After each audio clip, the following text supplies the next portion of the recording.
안녕하세요. 청주상당교회를 섬기는 안광복 목사입니다. 팀 켈러 목사님은 그의 책 부활을 입다에서 이렇게 말합니다. 십자가와 부활은 대반전이다.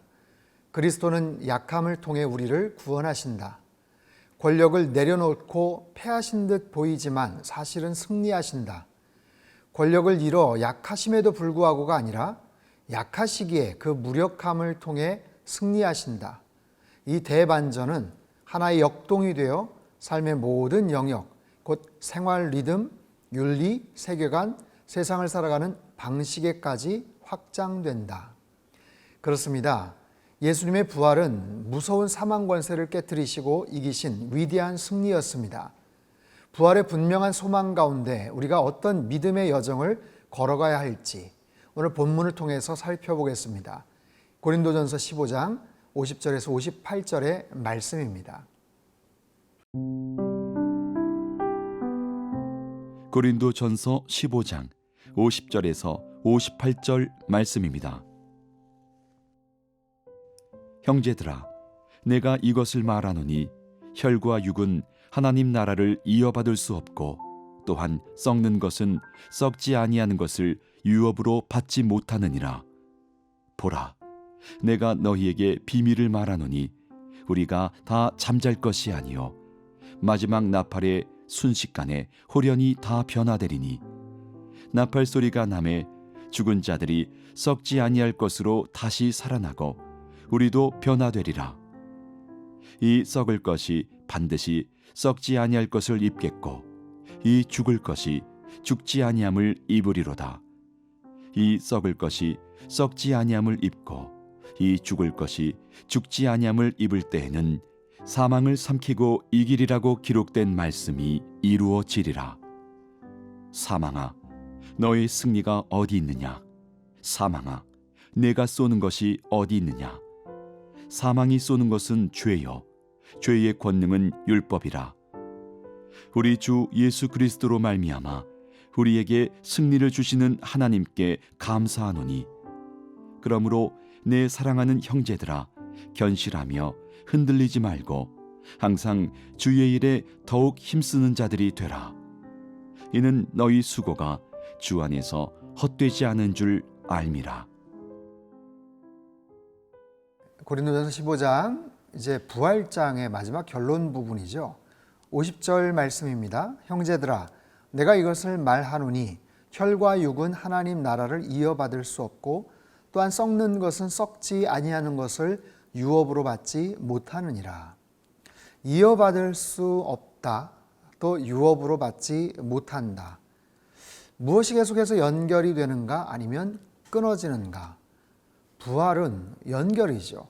이 땅에서의 삶과 영원한 생명으로서의 그 모든 삶을 연결해주는 하나의 가장 중요한 연결고리이기도 합니다.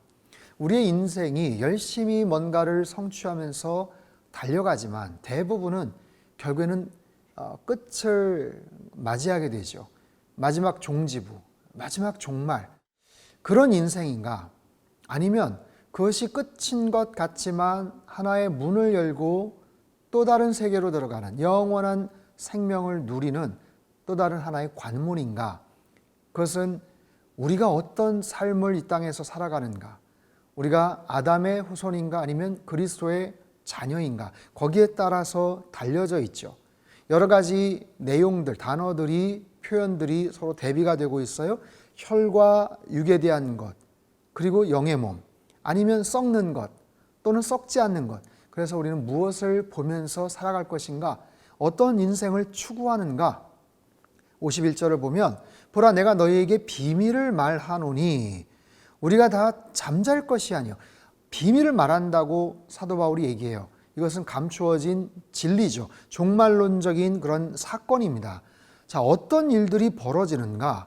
우리가 다 잠잘 것이 아니다라는 거예요. 그래서 잠이라는 것은 죽음이죠. 죽지 않고 다시 살아날 수가 있다는 거예요. 마지막 나팔이 불리워지는 그 순간, 마지막 나팔의 순식간에 홀연히 다 변화가 될 것인데, 52절, 나팔 소리가 나매 죽은 자들이 썩지 아니할 것으로 다시 살아나고 우리도 변화되리라.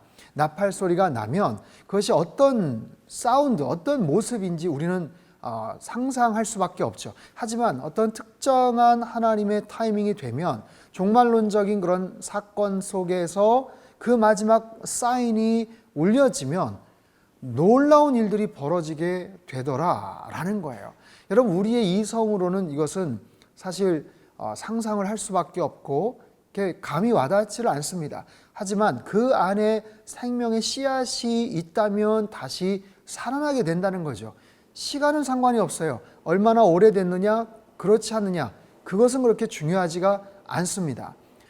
여러분, 혹시 부활초라는 식물을 들어보신 적이 있습니까? 아프리카 사하라 사막 남단 지역에 있는 다년생 가시목이에요. 평상시에는 그냥 가시덤불과 같이 생겨져 있죠. 완전히 바짝 말라서 이것이 정말 살았는지 죽었는지조차도 알 수가 없고, 이것이 정말 식물인가 아니면 무슨 그런 찌꺼기 같은 것의 뭉침인가라고 생각이 들 정도의 그런 식물인데, 이것은 습기를 찾아서 바람에 굴러다니는 그런 식물입니다. 그렇게 한참 굴러다녀요. 그러다가 1년에 한두 차례 비가 오거나 아니면 습기가 있는 곳을 만나면 놀라운 모습으로 변화가 됩니다. 거기에서 줄기가 솟아나고 거기에서 순식간에 꽃이 피고 그리고 이파리가 또 피어나고 거기서 씨앗이 떨어지게 돼요. 그것이 아주 짧은 시간 안에 이루어집니다. 겉으로 볼 때는 그냥 완전히 죽어버린 것 같아요. 그런데 습기가 있으면, 비가 형성이 되면, 어떤 수분이 형성이 되는 그 조건이 형성이 되면 그것이 싹을 틔우고 거기에서 씨앗을 떨어뜨린다는 거죠. 근데 놀랍게도 이 부활초의 생존, 생명력은요, 100년을 넘게도 지속을 시킬 수 있는 정말 놀라울 만한 그런 생명력을 그 안에 갖고 있어요. 100년이 지나도 그 안에 생명의 인자가 있기 때문에 물만 만나면, 습기만 형성이 되면 거기에서 발화하고 씨앗을 거기서 틔운다라는 그런 거죠.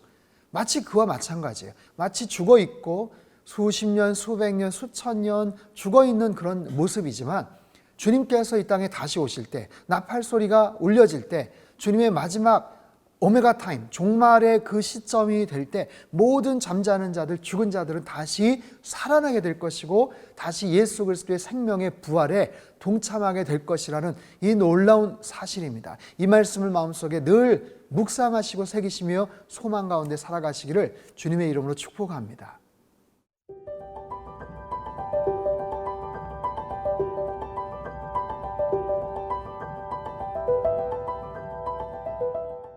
이제 부활장의 맨 마지막 부분을 남겨두고 있습니다.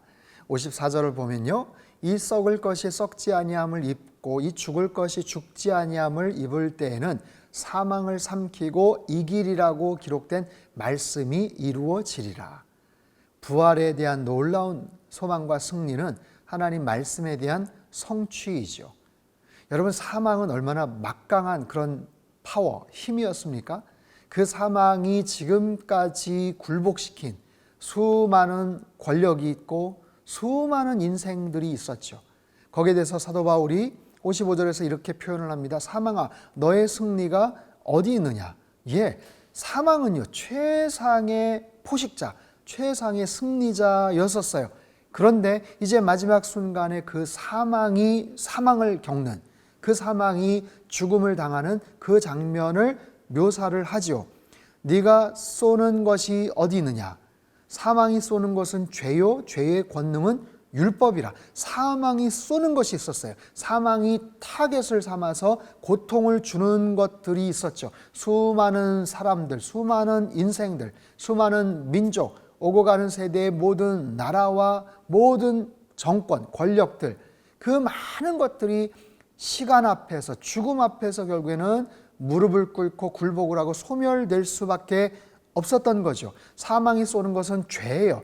그 죄가 있는 곳을 마치 요격으로 격추를 시키는 그런 미사일처럼 그렇게 추격을 시키고 그렇게 추락을 시키는 거죠. 사망이 쏘는 것은 죄입니다. 죄로 인한 결과이죠. 욕심이 잉태한 즉 죄를 낳고 죄가 장성하여서 사망으로 연결이 될 수밖에 없는 바로 이 시스템, 이 율법적인 이런 분명한 이런 원리들 속에서 사망은 최강의 권력자였고 최상의 승리자였었죠. 그러나 그 사망이 이제는 망해버리는 거예요. 왜냐하면 자 57절에는 숨어있는 접속사가 있습니다. 그러나 지금까지는 그런 사망이 놀라운 승리자의 모습을 띠고 있었지만 그러나 우리 주 예수 그리스도로 말미암아 우리에게 승리를 주시는 하나님께 감사하노니 지금까지는 사망이 최고의 권능을 지닌 그런 힘이었지만 그러나 우리 주 예수 그리스도로 말미암아 여기서의 말미암아 이 전치사 대신에 여러 단어들이 들어갈 수 있어요. 예수 그리스도 때문에 예수 그리스도 안에서 예수 그리스도와 함께 예수 그리스도 말씀 위에서 다양한 그런 전치사들이 들어갈 수 있죠. 어찌됐든 예수님으로 말미암아 우리에게 승리를 주시는 그 하나님께 감사의 고백을 드릴 수 있노라 라는 것이죠. 사랑하는 성도 여러분, 마지막 58절을 주목해 보시기 바랍니다. 그러므로 여기에도 아주 놀라운 접속사가 하나 들어가죠. 그렇기 때문에 내 사랑하는 형제들아 견실하며 흔들리지 말고, 사도 바울의 당부입니다. 흔들리지 말라는 거예요. 믿음에 굳건히 서라는 거예요.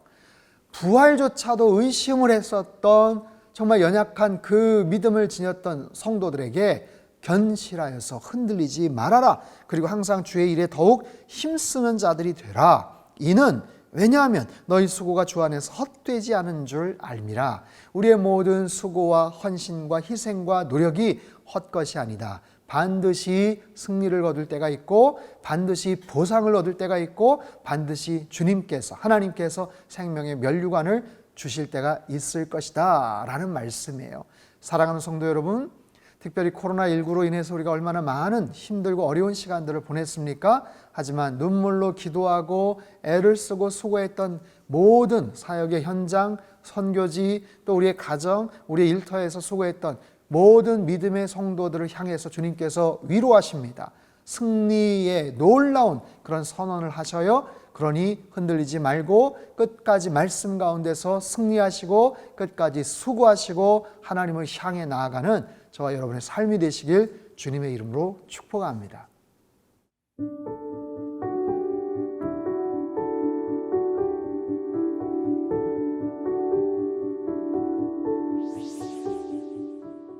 사망을 이기시고 승리자 되신 주님, 주님의 승리가 우리의 승리됨을 믿습니다.